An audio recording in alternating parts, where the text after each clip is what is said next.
gusto es saludarla. ¿Qué tal está? No, solo vamos a dar ingreso aquí a algunos compañeros, pero mientras doy ingreso voy a comenzar a dar algunas indicaciones para que las tengamos claras.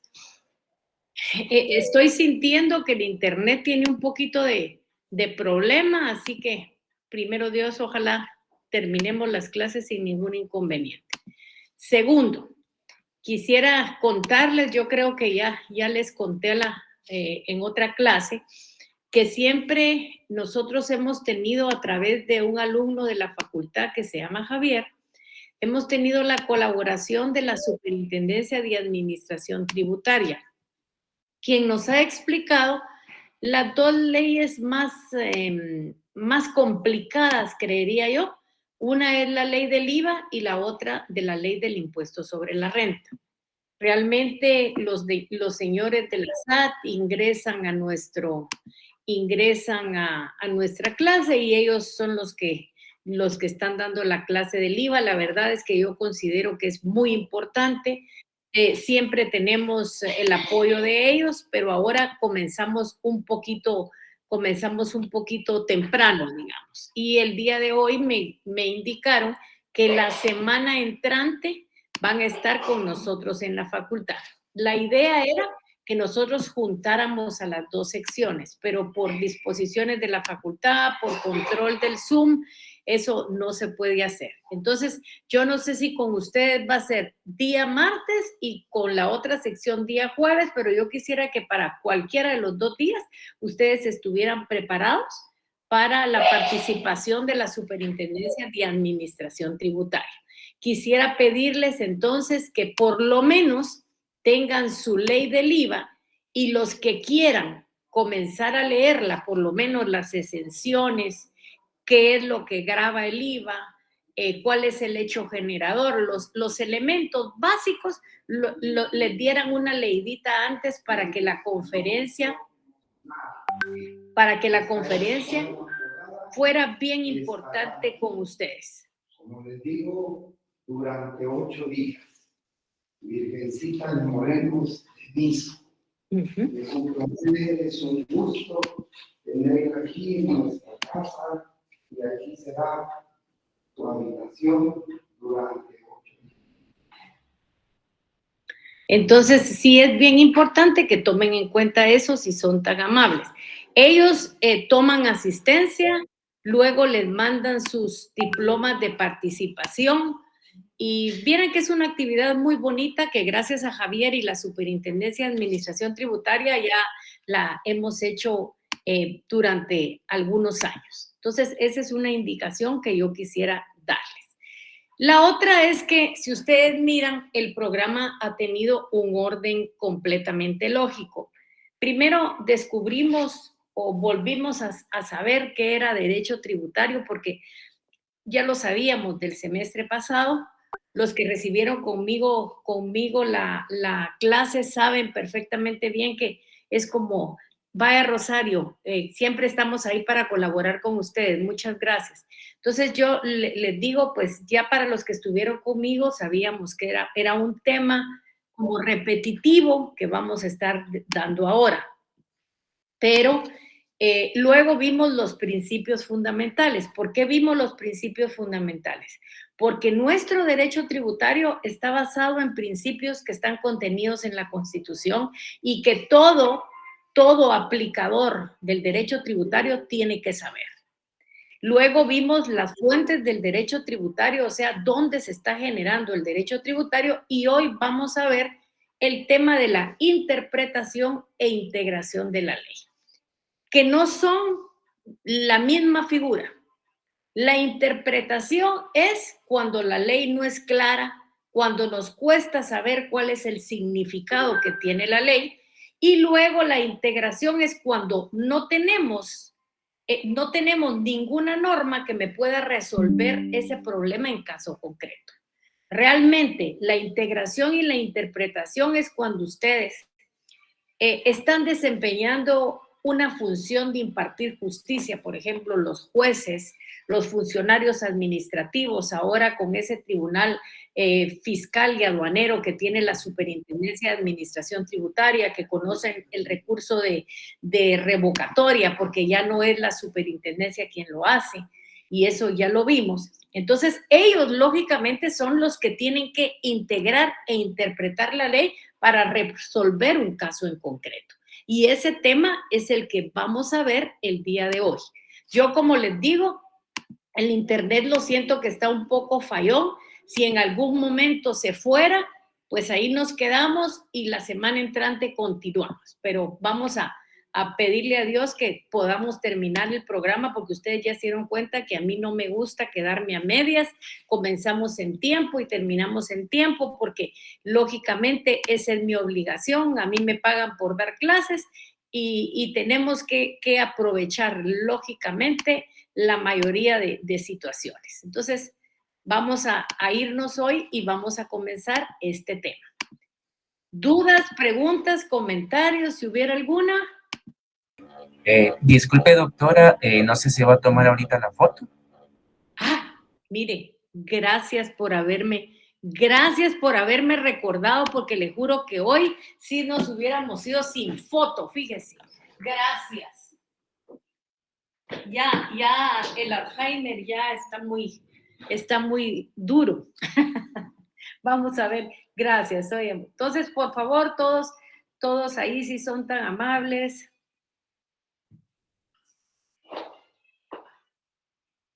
Bueno, vamos entonces, ya.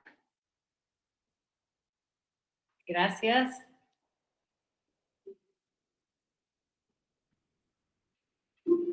Bueno, comencemos entonces. Si aparte de este recordatorio no hay alguna pregunta o algo, comenzamos ya entonces.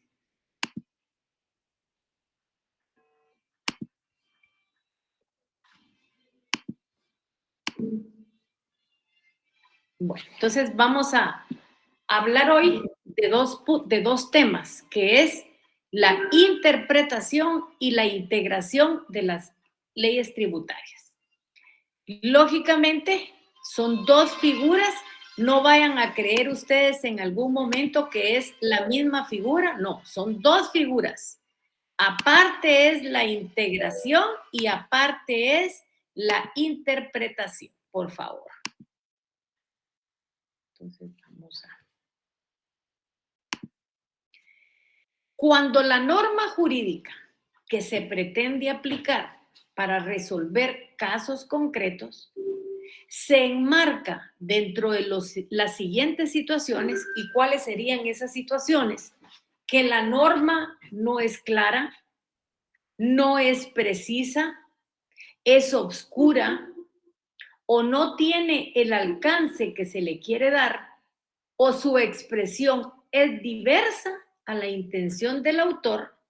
Estamos ante los fenómenos que el derecho tributario conoce con los nombres de interpretación e integración de las leyes tributarias. Déjenme que vamos aquí a darle ingreso.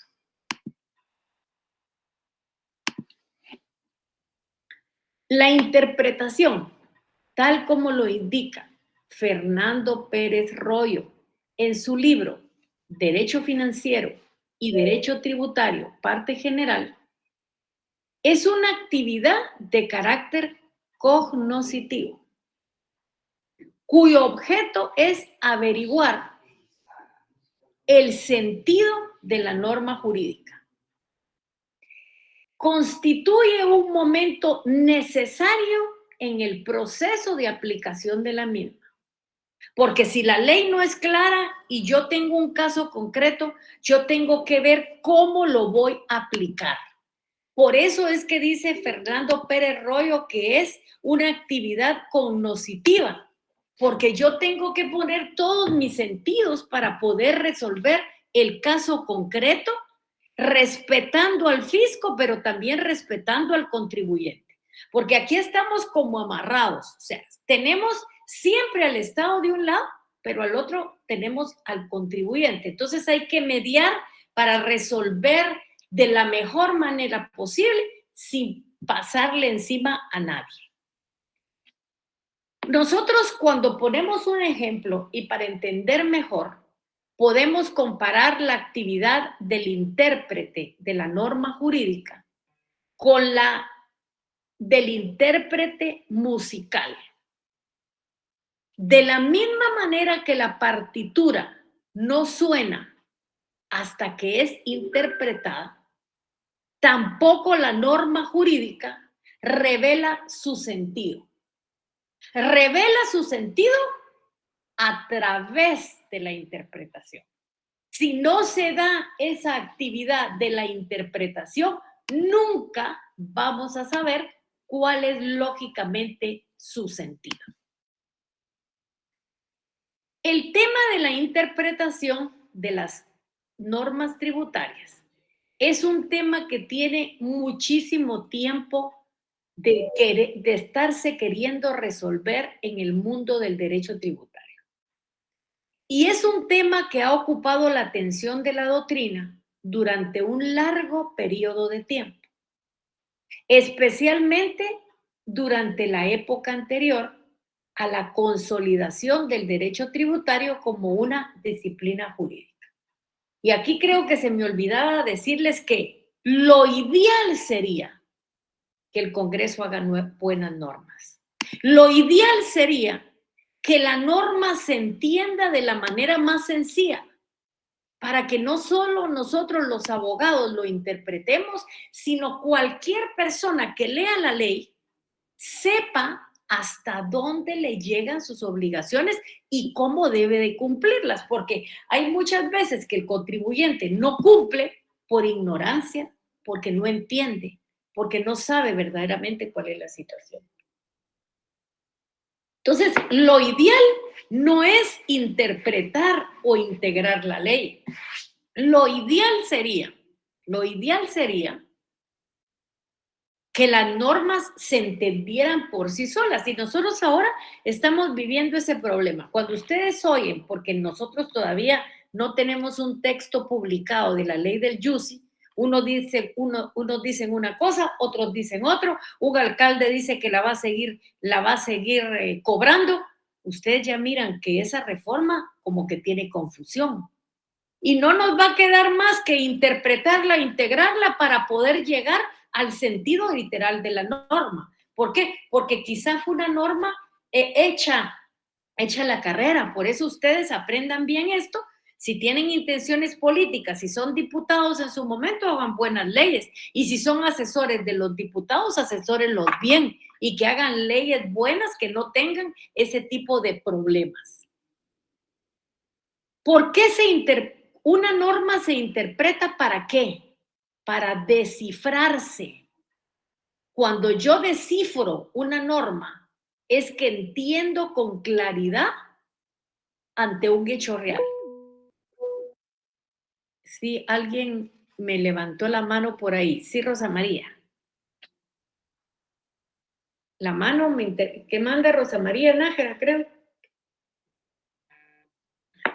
¿Qué manda? Bueno, tal vez se le fue. Entonces, interpretación. ¿Cómo debemos de entenderlo? Interpretación significa extraer el significado de lo que quiere decir la ley.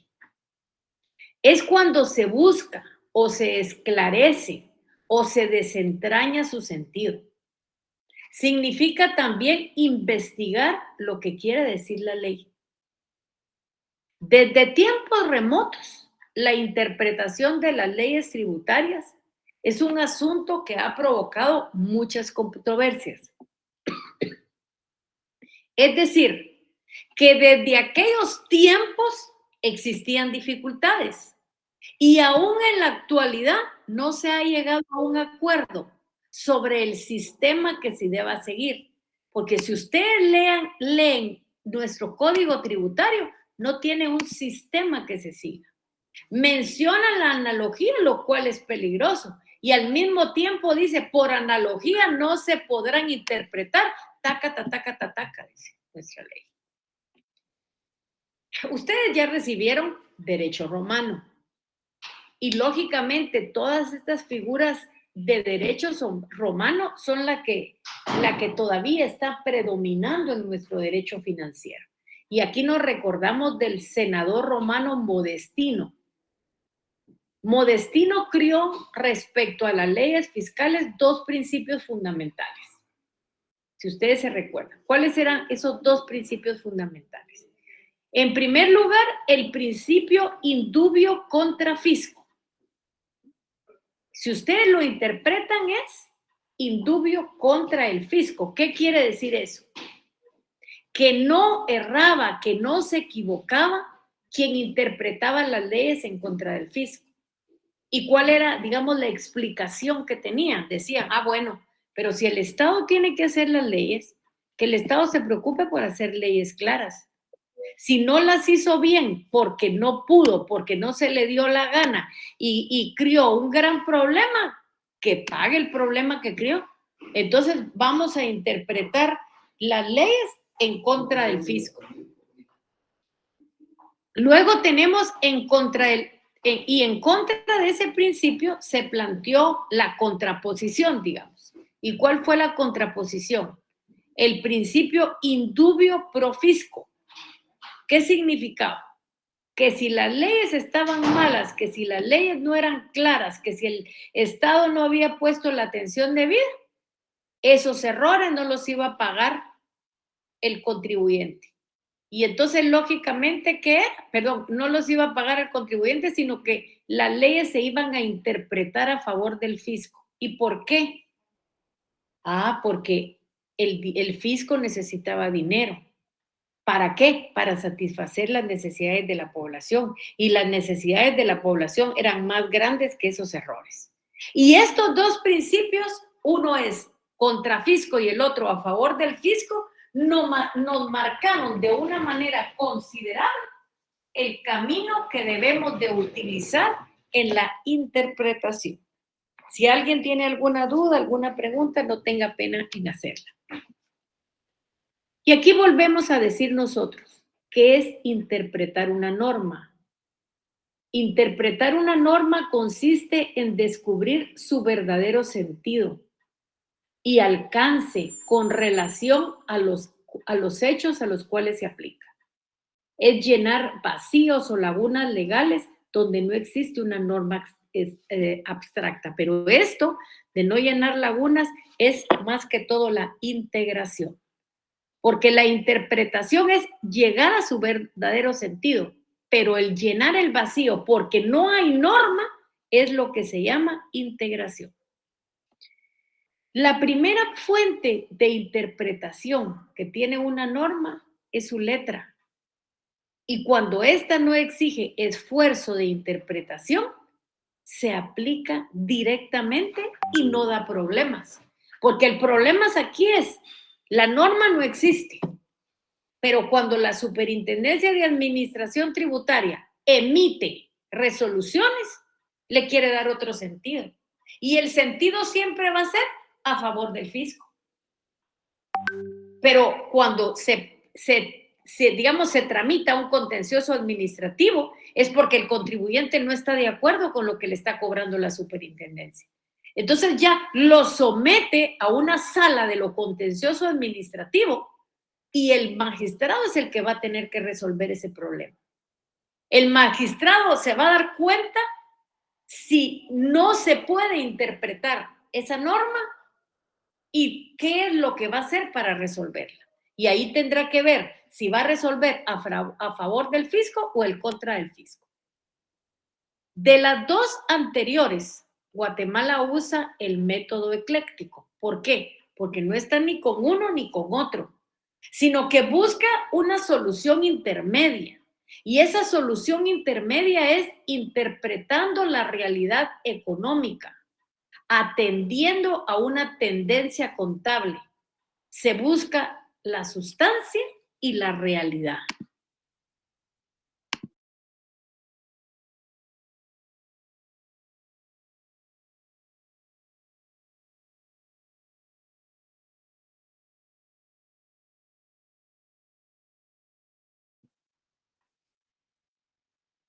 Bueno, continuemos entonces.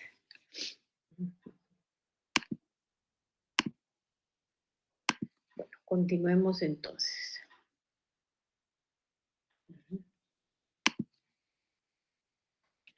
En la actualidad, la doctrina moderna plantea una tercera posición que tiene como punto de partida que las normas tributarias se interpretan con arreglo a los métodos admitidos en derecho, tomando en cuenta fundamentalmente la armonía que debe de haber entre los intereses del fisco y el deber del contribuyente, o sea, esa ecléctica. Aquí tratemos de solucionar de la mejor manera la situación, salvaguardando los intereses del fisco, pero también viendo la posición del contribuyente.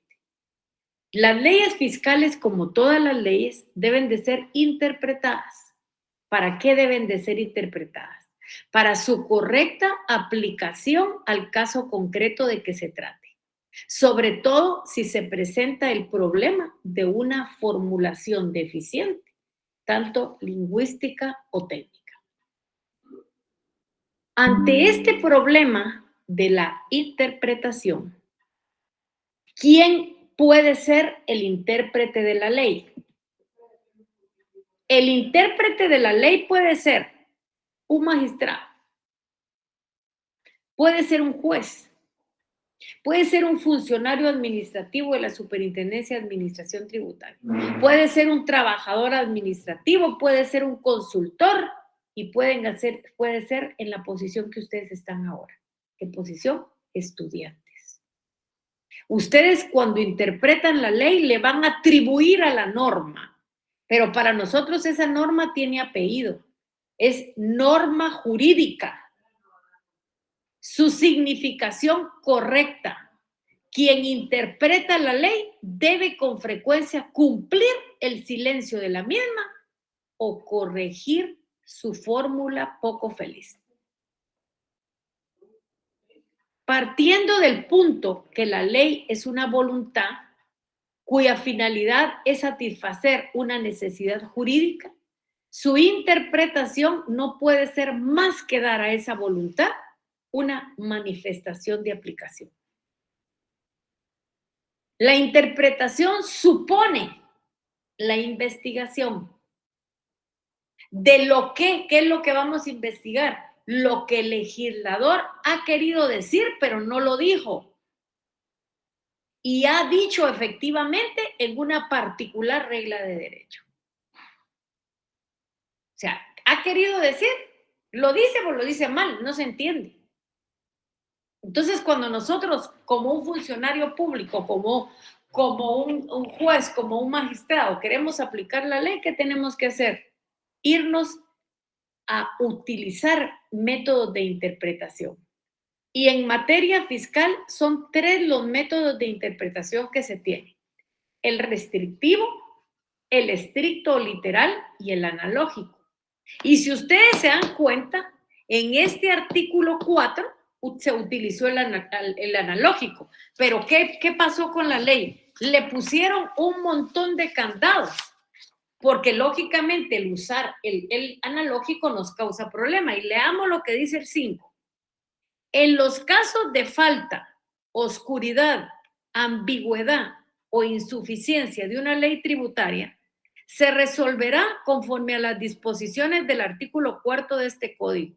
Sin embargo, por aplicación analógica no podrán instituirse sujetos pasivos tributarios, ni crearse, modificarse o suprimirse obligaciones, exenciones, exoneraciones, descuentos, deducciones u otros beneficios, ni infracciones o sanciones tributarias. O sea, sí usémoslo, pero lo estamos, pero lo estoy amarrando, ¿va? Eso es un problema que ni el Código Tributario es claro, pues. ¿Cuál es la interpretación restrictiva? Es aquella que restringe o reduce el sentido literal de la ley. Hay diversas tesis sobre este criterio de interpretación. ¿Cuáles son las principales y las más conocidas? Indubio contra fisco. Este ya nosotros ya lo vimos, porque ya lo vio Modestino.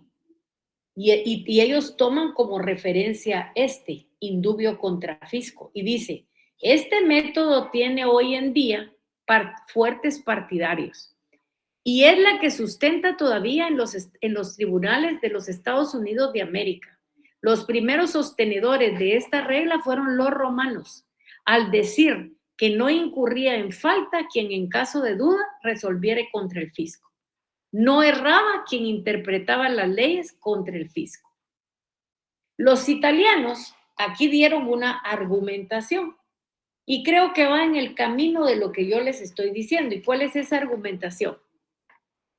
Ellos argumentan que si el legislador es el autor de la norma, el poder público debe de sufrir las consecuencias de una norma obscura o deficiente, pues siendo los tributos cargas que se imponen a los particulares, en caso de oscuridad o de duda, debe estarse por la no imposición. Yo creo que si así nosotros aplicáramos la norma, si no existiera esa norma, digamos esa teoría ecléctica,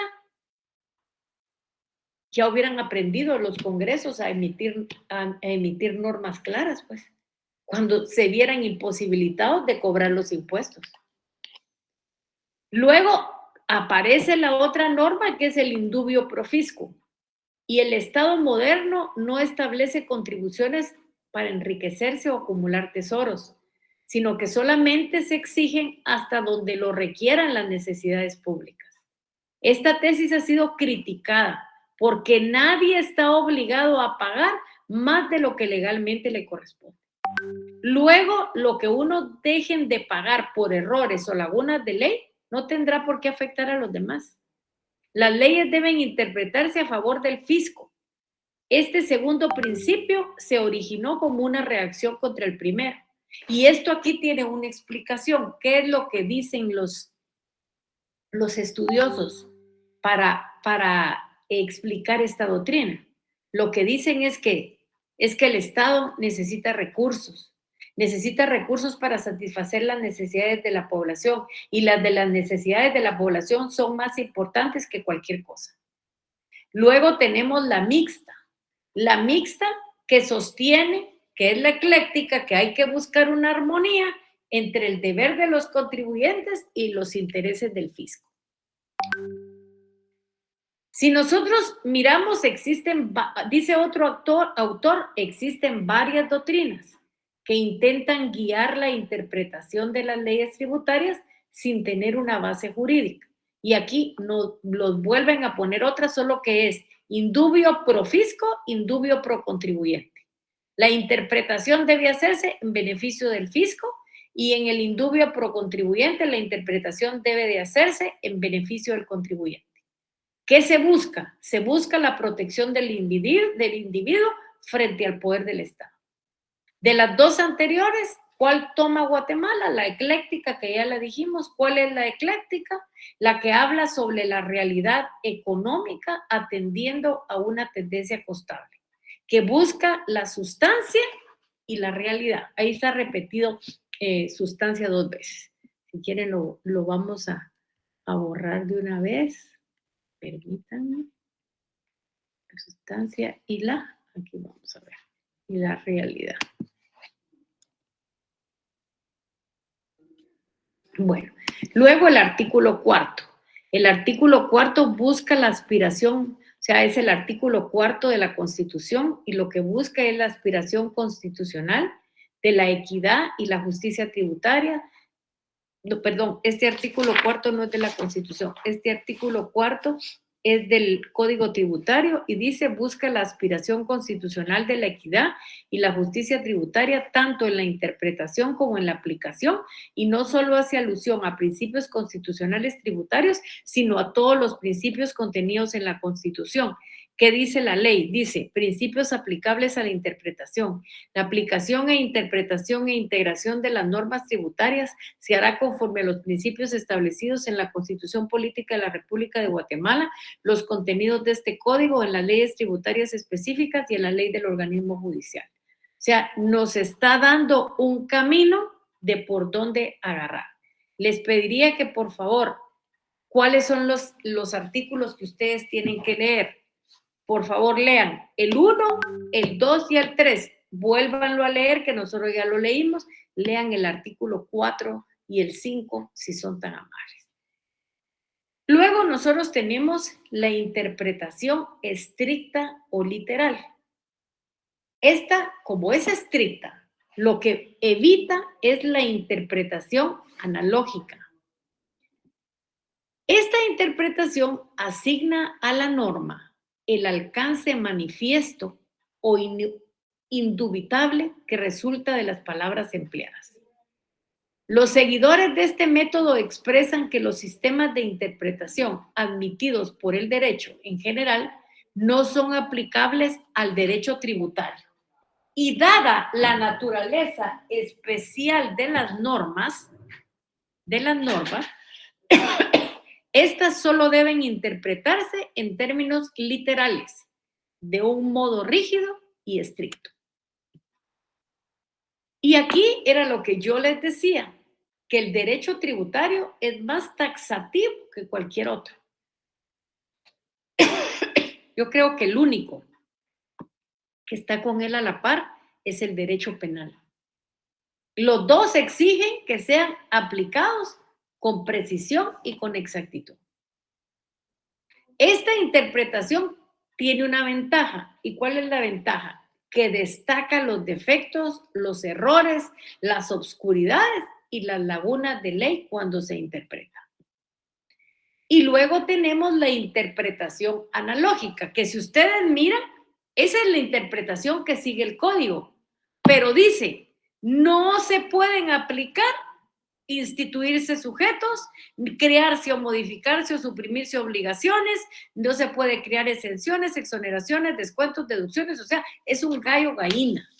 Pero ¿qué dice la doctrina al respecto de este código? O sea, perdón, de este método de interpretación. La doctrina dice que es un método peligroso. ¿Por qué es peligroso? Porque su elasticidad, o sea, el hacerse grande, permitiría hacer extensiva una disposición de situaciones, una disposición a situaciones que no eran intención del legislador gravar o regular por su sola semejanza. Esta interpretación viola el principio de legalidad. De lo anterior analizado, nosotros podemos llegar a dos conclusiones. Primero, las normas de la ley tributaria deben interpretarse en forma armónica y no aisladamente, con la finalidad de dar a la ley una unidad en concepto entre su finalidad y su aplicación. Por su naturaleza específica, deben interpretarse en forma estricta o literal. Las normas que señalan el sujeto, el objeto, la base, el momento del nacimiento y del pago del crédito fiscal, las exenciones, las obligaciones y las infracciones tributarias. Cuando un término tenga más de una acepción y ninguna sea legal, debe estarse a su sentido técnico. Solo cuando una norma legal dé una acepción distinta a la de la ciencia a que corresponde, el término se estará a su sentido jurídico. Si una palabra usada en la ley no aparece definida en el diccionario de la Real Academia Española, se le dará acepción usual en el país, en el lugar o en la región que se trate. Las palabras utilizadas en la ciencia, en la tecnología o en el arte se entenderán en su propio sentido, a menos que aparezcan expresamente que hayan usado un sentido distinto. Y aquí hay un hecho relevante. ¿Y cuál es el hecho relevante? Que en Guatemala, a partir del 1 de octubre de 1991, que entró en vigencia el decreto 691, Congreso de la República, Código Tributario, el artículo 4 señala que la aplicación, interpretación de las normas tributarias se hará conforme los principios establecidos en la Constitución de la República, los contenidos del Código Tributario, las leyes tributarias específicas y la ley del organismo judicial. Es importante aquí agregar que la redacción usada en el Código Tributario en la norma transcrita anteriormente no es claro, origina confusión, no sigue ningún sistema y método de interpretación. Prácticamente nos quedamos tan iguales como cuando utilizábamos la ley del organismo judicial. El artículo 4, ya lo dijimos, ya lo repetí. Dudas, preguntas de la interpretación. Si no hay ninguna pregunta, entonces hablaremos de la otra figura que es la integración. Es importante este tema porque hay varias instituciones que no se encuentran contenidas en ninguna norma jurídica. Y si no están contenidas en una norma jurídica, se producen las llamadas lagunas de ley, que no es más que ciertas situaciones que no están contenidas en la ley. Bueno, yo les pregunto, les cuento, digamos, la ley derogada de herencias, legados y donaciones nos hablaba de testamento, de donación, nos hablaba de bienes, pero eso no aparecía ni en el Código Tributario, ni está en la Constitución, ni está en la ley del organismo judicial, ni está en las leyes específicas. Entonces, ¿dónde está? Ustedes saben que está en el Código Civil. Entonces, por eso es que hay una norma en el Código Tributario que dice que puede integrarse siempre y cuando no esté en contra de los principios fundamentales. Y aquí la pregunta es, ¿cómo integramos una norma jurídica? Y aquí nosotros tenemos que ser claritos, que integración consiste en colmar una laguna existente en la ley, mediante la búsqueda de otra norma aplicable al caso.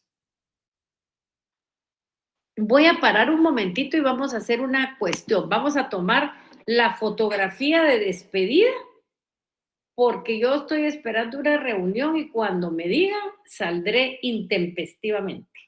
Entonces, por favor, todos con su camarita ahí, vamos a tomar la fotografía, si son tan amables. Andy Marlon Besa Escobar, ¿no puede poner su foto? Ahí estamos, ya. Ahí estamos. Muchas gracias. Pero seguimos. Hoy no es de último, hoy seguimos. Bueno, entonces seguimos con nuestra clase. Solo nos preparamos. Bueno, entonces vamos a seguir platicando y vamos a hablar. Dice, o sea que lo que pretendemos es llenar un vacío existente en la ley. O sea, busca colmar una laguna existente en la ley mediante la búsqueda de una norma aplicable al caso.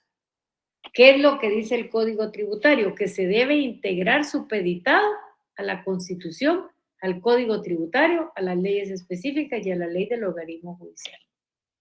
El Código Tributario, la norma quinta, ya lo leímos. El cuarto también. Bueno, este artículo nos está alejando de la posibilidad de aplicar supletoriamente otras leyes ordinarias para resolver los problemas que se presentan. La analogía dentro del campo del derecho tributario no se aplica en dos situaciones claras. La primera, no se aplica en el derecho tributario material o sustantivo. Y este es el que se refiere al hecho generador. ¿Cuál es el hecho generador? El hecho que propicia el pago del impuesto. Se los pongo más claros. Digamos, en la ley del impuesto único sobre inmuebles, ¿cuál es el hecho generador? El hecho generador es que una persona tenga un bien inmueble Ese bien inmueble lo tiene que tener en calidad de propietario, de poseedor o usufructuario. No tiene ninguna de esas condiciones, pues está perfecto, pero no se puede aplicar aquí. Y luego en el derecho penal tributario. ¿Y cuál es el derecho penal tributario? El derecho sancionatorio, en donde hay que seguir el debido proceso para establecer si la persona pagó el impuesto o no lo pagó, y si para no pagarlo cometió algún delito de los contenidos en el Código Procesal Penal. Esto tiene relación con el derecho penal en cuanto a la imposibilidad de la utilización de la analogía para la creación de ciertos elementos. La analogía no puede ser fuente de obligaciones en materia tributaria. ¿Por qué? Porque está relacionado íntimamente con el principio de legalidad. Pero a pesar de eso, se puso aquí, pero se le pusieron un montón de candados. O sea, apareció la analogía, pero no se puede hacer esto, el otro, de qué, y le ataron la mano a la Superintendencia de Administración Tributaria y a quien interpreta la ley. La integración de ley en Guatemala, ¿qué es? Consiste en un proceso jurídico que permite llenar los vacíos o lagunas legales cuando no existe una norma jurídica específica para resolver un caso concreto. Esto se logra creando o aplicando normas mediante la analogía, la equidad y los principios generales del derecho. ¿Qué son las lagunas legales? Son los vacíos o fallas de regulación en la ley ante situaciones que el legislador no pudo prever. Y hay fuentes supletorias, según la ley del organismo judicial, a falta de ley expresa, se reduce a la jurisprudencia. ¿Qué es analogía? Aplicar a un caso no previsto la norma que regula un caso similar por identidad de razonamientos. Y ahí está lo peligroso de aplicar en derecho tributario. Caso similar, ningún caso es similar. Parecido podrá ser, pero no similar. Comenzando porque los sujetos no son los mismos. Me puede servir de alguna referencia, pero no son idénticos. Y eso es lo que hay que tener cuidado. En Guatemala, de acuerdo a los fallos emitidos, tanto por las salas contenciosas administrativas, aquí dice sala, pero no son varias salas, por las salas contenciosas administrativas como por la Corte de Constitucionalidad, se está aplicando, en lugar de aplicar la analogía, los principios fundamentales en donde descansa el derecho tributario. Ustedes ya saben cuáles son: capacidad de pago, legalidad, justicia, igualdad, equidad. Pues es importante agregar la importancia que revisten dichos principios. Y ahí nos quedaríamos. Vuelvo a repetir lo mismo, si son tan amables, les pediría que por favor tengan la ley del IVA, los que puedan comiencen a leer para que la experiencia cuando tengamos que estar con la gente de la Superintendencia de Administración Tributaria sea más enriquecedora, para que ustedes puedan hacer preguntas, porque la idea es que usted les pregunte a los expertos. Claro, esa es la posición de la SAT, algunas veces un poco mal interpretadas, pero esa es la posición de la SAT, que es la que tenemos que saber nosotros para poder recomendar a nuestros clientes. Pasen feliz noche, disculpen que yo tengo una sesión ahorita, pero ahí nos quedamos. Gracias, licenciada. Gracias, buenas noches. Feliz noche, doctora. Buen fin de semana, pásenla bien, cuídense mucho. Igualmente, doctora. Adiós. Puchiga, miren que no quiere salir esto. Y no vamos a tener